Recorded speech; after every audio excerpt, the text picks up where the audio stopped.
into Scott County. That's why you're under the tornado warning, lowest level, safe place.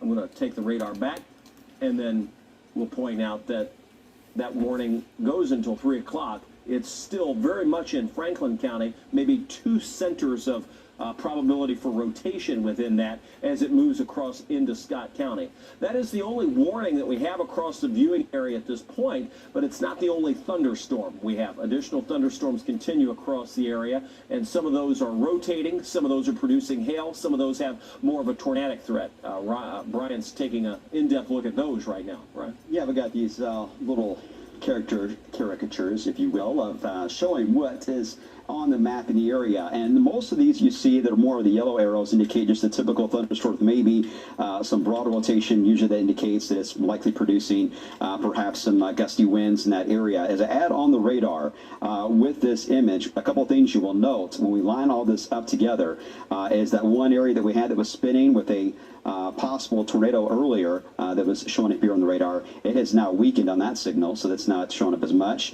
The one over portions there of northern Hardin County, again showing just some gusty winds with that. We'll need to watch that as there will be some strong and enhanced winds. No doubt Bowling Green's the one. You got much more of the red circulation showing up there, indicating several areas that are watching that are spinning. That's the reason why they got the tornado warnings out. It's worth noting, though, as we look to the west, this line it's not the actual front, but it's not far from it. It is still producing strong winds. In fact, not long after it passed by this area, it produced a wind gust of 44 miles per hour. So still some strong winds with these kind of the more broken line of cells and more hail reports than anything showing up, as we're starting to see that more of that punch of that colder area getting involved there in the northwest side there. But just gives you an idea that even though some of these may end here in the next few moments, there's still, until the cold front moves through, there's still going to be the risk for some more gusty winds and maybe some hail at times until that front passes overhead. So that's the reason why we put that time period out of 8 a.m. as the most of the severe weather is likely going to end before that window. Yeah, and I'll tell you, I'm just looking at, first of all, I heard the thunder outside. Second of all, I see where in the state of Kentucky, we have about 43,000 people without power at this point. So a real problem for some folks, especially out across western Kentucky. Nonetheless, here across Franklin County, you can see that storm moving past Peaks Mill over into Scott County. Scott County technically not in the viewing area. Franklin County you are. But regardless, you had those storms late last week or early this week. It was Monday morning where we had the tornado, both in Franklin and in Scott County. That will continue to push through tonight with that potential for additional rotation and additional tornado signature showing up. That's why the warning continues. Now just about to cross with one section. In fact, let me go to the tools because I want to make sure it's clear what I'm talking about. We have a couple of areas of rotation. One moving across the county border, another one just north of 460. And both of those will be moving through, both showing signs of rotation within that storm structure as we continue to see that move on through parts of Franklin and Scott County. There's the view, the warning until 3 o'clock. That's about 20 minutes away. I'm going to go back to our home view that we have just to point out that the warnings, this is the only warning in our viewing area, Franklin County. Down into Hart County, we're watching you closely too. We've had a number of reports as this went through Bowling Green with power outages. In fact, some of the data that we get from the Kentucky Mesonet has taken a hit because they're obviously located down at Western Kentucky University, and some of their servers have lost power. But nonetheless, those warnings continue passing through Bowling Green, now into Hart County. Big question is, will this get extended into parts of our viewing area? Southern LaRue, perhaps Greene, Taylor, Marion. We'll have to track this storm across the southern counties within the next hour as well. It's moving very fast, so we'll know in the next 10-15 minutes, and then by the next hour it should be already out of here. It's 2:42 right now in the morning. It's 69 degrees. We have plenty of wind energy. We have plenty of moisture to work with. We have the lift with the front moving in. The severe weather threat is not over, but the greatest concentration of it is to our south. Brian? I just want to mention while you're listening to the stats there, Louisville, 48 miles per hour. Oh, that's our latest wind gust? Yes, yeah. So 48 miles per hour, and that's without any warning that we've had, technically for the city there. So this gives you an indicator that some of these cells themselves, not as severe as 10 better than that. So it's not a severe wind gust, but that 48 can certainly knock some tree limbs down. Just heard from one of our directors we got here at the station, has no power as well. I think that's the theme we're going to hear a lot of, and I think a lot of folks are watching this on streaming right now because the power is out in many spots right now. All right, just to show some of those wind speeds that we have, and then Ryan, I'll ask we'll see if the power outage graphic, I don't know if we have that or not, but Yep. let's look at the wind speeds. Brian just mentioned the latest gust was 48. 48, Yeah. so this is a little outdated at 35. Fort Knox 47, 37 Springfield, Owensboro 41. You start to get those 40 to 50 mile per hour gusts, that can cause power outages. We've seen it time and again. Again, I'm looking at these power outages, but I don't find that they're real time. So we'll see if that can't. Is that we have none across Kentucky? On Max 3, it's updated. I'm not sure why it's not updating on your end, but if we pop up Max 3, Yeah, let's do that full here. There we go. That's what it should look like right now. I'm going to pop up Breckinridge County. They've got about 4% of customers out, 618 at this point. Once you make your way out towards, say, Meade County, 1,100 customers without power. That's 8% of the tracked customers in those counties. And if you look toward like Bullitt County, we're still getting some numbers in from there. These might take a few minutes to update, even though we've had some pretty powerful thunderstorms move through some of these counties that are blank at this point. So we'll keep an eye on this graphic, Kevin. Right? Yeah, I mentioned that 48 mile per hour wind gust. Well, there has certainly been a strengthening in the wind fields right along a couple of those cells in southern Jefferson County. This is going to be over Highview, just east of Hillview, and tracking down to just north of Shepherdsville at the moment. I'm not seeing anything right now that indicates, a rotation. I think it's more of a straight line wind scenario, but it is something we need to watch, especially since it's got those wiggles. But it is right there again across to the southern part of Jefferson County. That is more than likely, as that move through, is what trigger, because again, the airport's right over here in Okolona, near there. And that's the reason why I think that passed on by. We had that surge of wind pass through. So you'd expect similar gusts too in Mount Washington very, very soon. Well, and that's not too far from where we had those strong winds just less than an hour ago, which we saw the trees already down. So we will likely see that. Would be surprised to see at least a warning come out from that. Weather Service likely looking at that too. You can see across southern Jefferson County down into Bullitt County, that push of wind. The warning we have, Franklin County moving out into Scott County at this point. Our wind gusts are high downtown, likely to be even higher toward Fern Creek, Mount Washington, Glen Mary as that continues. You see the tornado warning down in Hart County. That continues. That moved out of Bowling Green. Those are the only two tornado warnings that we have in the immediate area. Additional thunderstorms across parts of Washington County, Indiana, near Salem, and back out to our west as we see those move in overnight tonight. The threat of severe weather will stay with us into the overnight, but you can see it's isolated. Many places will not experience severe weather, but you're going to hear the thunder. You're going to see some heavy rainfall, especially from Louisville on south, and we're going to have to contend with these areas or pockets of strong wind. Some places will get the push of wind. Other places will not. Some places will see that wind rotate. Other places will not. So that's sort of the general consensus of what will unfold through the rest of the night. It's 2:46. I know a lot of you are like, I've had enough. I'm ready to go to bed. Again, can't put you in the all clear because we still have development back out to our west. Some of those could be on the strong side. But for the most part, the bulk of the severe weather is likely going to be off to our south and east as we roll through the overnight. There at least is a higher percentage of it being there than there would be off to our north and west. So at least if we're looking at percentages, that's what we would say at this point. Regardless, we have the heavy rain, the wind passing by, enough to knock out power, enough to cause a few issues. Franklin County no longer under that tornado warning, so it's been canceled as it moves over into Scott County. Scott County is still under this. This was about 10 miles to the north of Georgetown is where we're tracking this as you look at I-75. That's going to continue to move off to the northeast, 60 miles an hour, the speed of that storm. The one to our south and the next one to watch will be the one across parts of Hart County. That one, I suspect, and let's just take a closer view of that now that we've got the one to our north out of the viewing area. Here we are, Hart County. I'm going to just grab this, pan it over. There we go. And as we look right along 31W, again, push of wind. We know it's going to have some powerful winds with it, and the velocity on this is going to show yes. So we definitely have the wind approaching Munfordville, Cave City, right along I-65, right along 31W. This will move over into Greene County. So be on standby. You'd be next in line to see potential for damaging winds and that tornado warning that should continue into Greene County. So if you're listening, have friends, family, just give them an early alert. That should be headed in their direction. That's one area that we're watching. Back to, and again, this is the warning, goes until 2:15 Central Standard Time, 3:15. Another half hour on this warning as it continues to make its way off to the east. All right. So again, watching the wind in the metro area as we go back to our camera view, take you home. We appreciate you staying with us tonight. It's the reason we're here. We know some folks waking up, some folks really like weather, some people are scared of weather.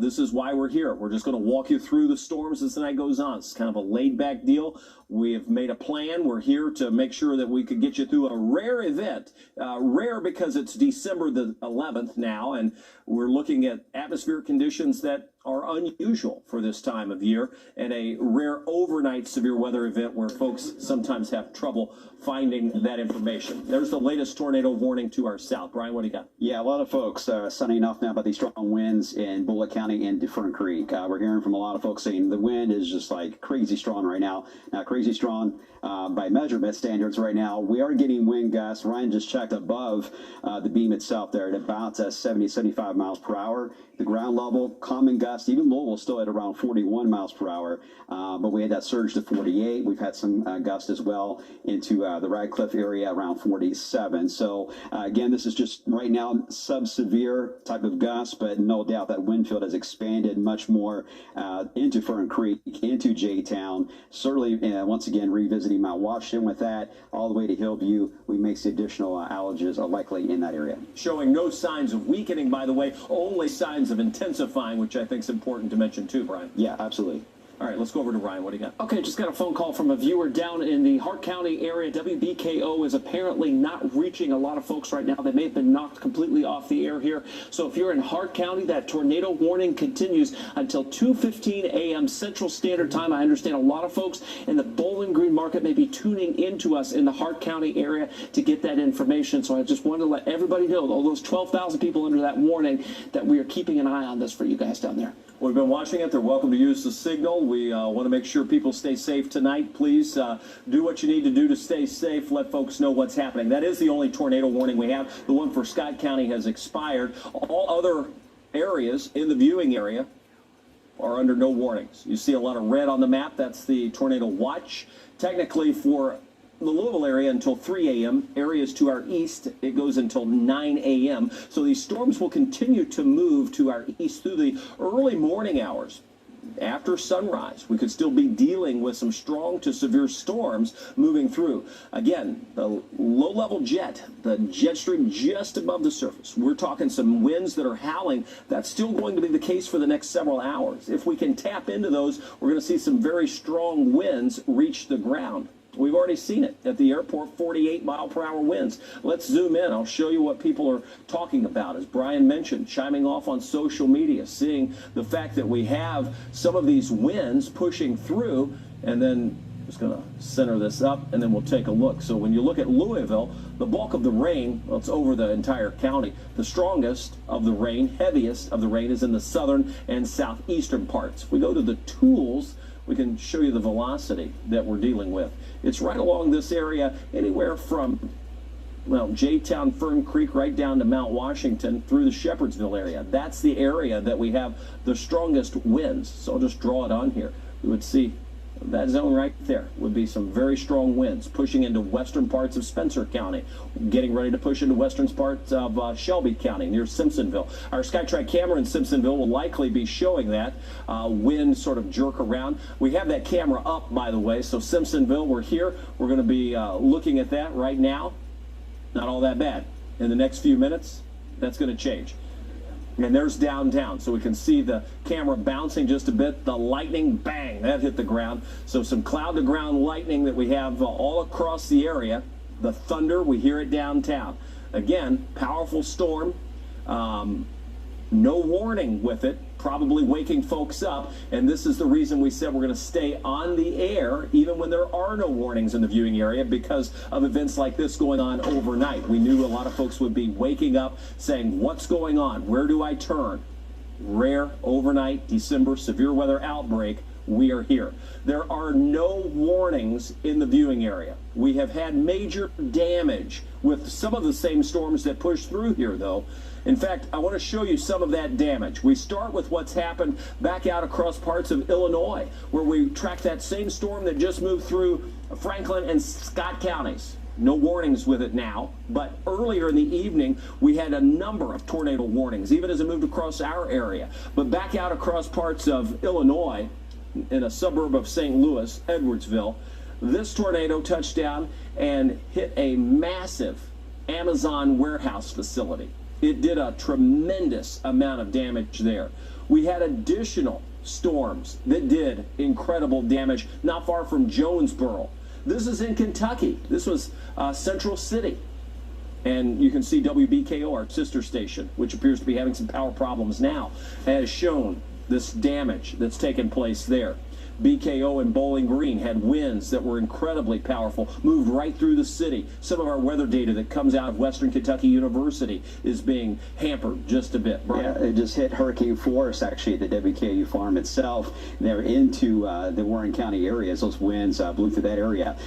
So, again, where you've got several issues we're watching here. The good news is we're easing back a bit here in the short term as far as the warnings go. But I think next step is going to be the one that's going to be likely to impact the eastern side there of Harts County. Greene, LaRue, and part of Taylor's probably going to be next in line. So just giving you guys a heads up.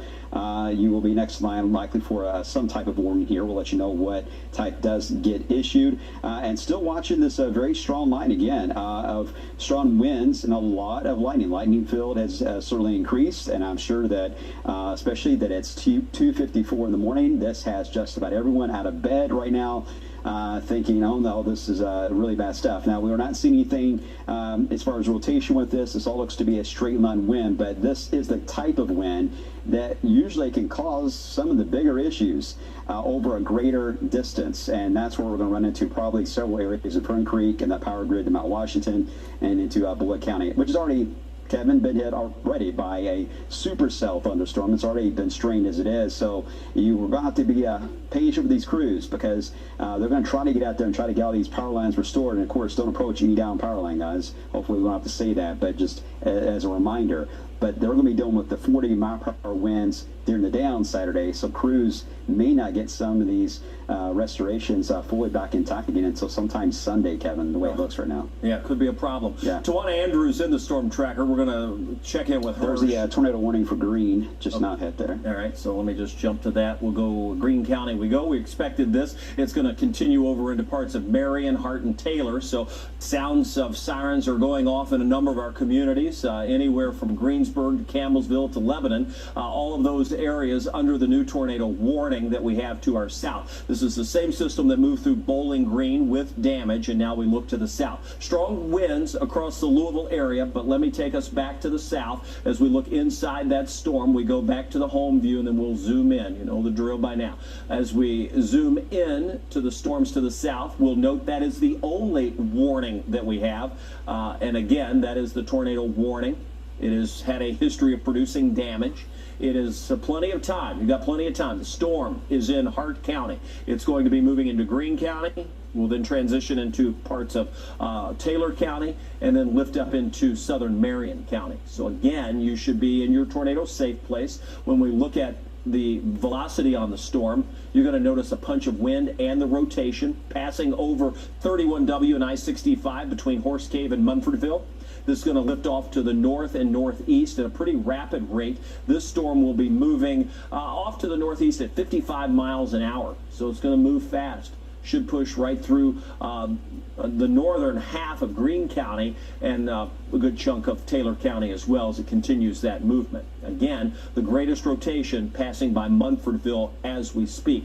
I'm just going to look inside to see if we see any of that debris. Brian, I see you're looking at that too, so why don't you just take it? Yeah, sorry about that. No, please. I've got several different weird things happening on my screen right now. Yeah, let me try to get rid of this. Oh, Sorry I didn't mean to ambush you while you were. It's all right. I got gremlins that are really lighting up my system here. Yeah, that rotation behind that bar, that's a little V-notch, if you will, a little couplet that is showing up there. You're right. It is right there across I-65. And again, there's the Bonneville area that we talked about earlier, but it's south of Bonneville. This is moving so fast that really what we have to do in these scenarios is, even though we're showing in many cases there where we've got a list there of the current radar trends, we're basically going to have to keep in mind that the towns are likely going to be impacted or already getting impacted just in advance of this. So that's something to also trend as we head throughout the next hour, especially. I'm talking about, say, heading into the eastern side there around Rio, heading to Pikeview, excuse me, Monroe, already to Wickerville. It's already into that zone more than likely. When they move that fast, we have to kind of think ahead of the radar, because the radar can only work so fast.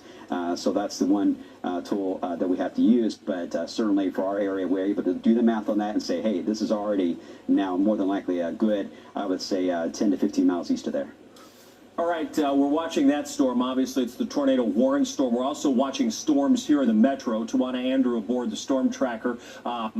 Can we check in with Tawana? Let me know when she's ready. I'd like to at least see what's happening in Louisville. We see the images coming from her, but I don't know if she can hear me or if we can hear her. So somebody say that again. Okay, Tawana, can you hear me? So I'm going to go with no on that. So we'll get her hooked up. We'll reach out to her to get dialed in so she can hear us. We'll get a report from her coming up. Very strong rotation still showing up to the south. The storm tracker's in Louisville right now, deployed back out to check out some of those strong winds moving through. But the strongest of the winds are likely to our south, where you see the tornado warning from Munfordville to Monroe, moving across Greene, southern parts of LaRue, and into Taylor counties. That storm system will continue off to the northeast at about 55 miles an hour. Again, the radar showing plenty of rain, but the main threat's the wind, and that's been the theme of the night. We've seen a lot of echoes showing up on the radar, both reflectivity as well as the velocity, but when you start to see these couplets, it's the real deal where we have had damage, and we've seen a lot of damage. By tomorrow, when we start to really take account of what has happened, you're going to see how big this outbreak was across a good chunk of the Ohio Valley. Let's go over to Ryan Hoke. All right, Kevin, we just got a report in from our sister station in Bowling Green, WBKO, where this storm that's got the tornado warning for some of our southern Kentucky counties is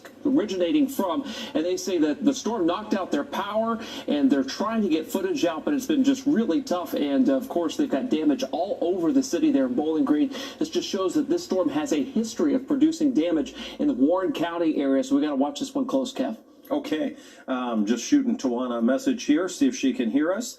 And Kevin, while you're doing that, just want to show you guys too real quick. We still also have these severe thunderstorm warnings right on the edge of our Indiana counties there to the north, just to give you an indicator that even though we have all the action out in advance of, there's still a chance to get additional warnings there for strong winds in behind this as well, Kevin. Now back to that tornado setup there. Okay, so again, long form. We knew we'd be here all night. We're not going anywhere. We've got several more hours of at least being here tracking these storms. Doesn't mean we're going to have severe weather the entire time, but much like we've seen over the last couple of hours, we get these embedded storms showing the rotation, showing the potential for strong winds, and that's what we're here to track. Again, the tornado warning to our south, Greene, Hart, Marion, Taylor. Doesn't include the whole county of everybody, but a good chunk of Greene, a good chunk of Taylor, and the far southern and western parts of Marion County are under this tornado warning. As we take a look, you can see the number of folks impacted by this warning, close to 30,000. When you look at the reflectivity, heavy rain, not a whole lot of hail showing up, and we haven't had a whole lot of hail today, but we have certainly seen the rotation, and that has been there with this storm through the entire event. You can clearly see it, that red and blue or green showing up close together. That would be the rotation. That is reds going toward the radar, greens going toward the radar, reds going away, and that is exactly what we have with that couplet showing up out. No debris showing up out of that at this point, which has been a good indicator throughout the evening of when these have been on the ground, but that's not something that we're ready to just sort of write off at this point either. As we go out in distance with the radar, the beam gets higher in the atmosphere, so we have to take into account for that as well, simply because it's placed on the Earth, and the Earth is curved, and consequently the further out you go with distance, the higher that beam gets into the atmosphere. So something that we watch as we take a look as well. Once again, we've had a number of reports of damage from across the area tonight. With this storm, it is the only warning that we have. We've been tracking storms all night. Some of them have put down tornadoes and caused major damage. Others have not. They all have great potential to cause wind damage, at least because of the strong wind field that we have above the surface of the Earth. Brian, let's talk about sort of the lead time we've had. Now, today, we're getting a lot of lead time on the warnings, but we first mentioned this back at the beginning of the week. We had our eyes on this saying, oh, even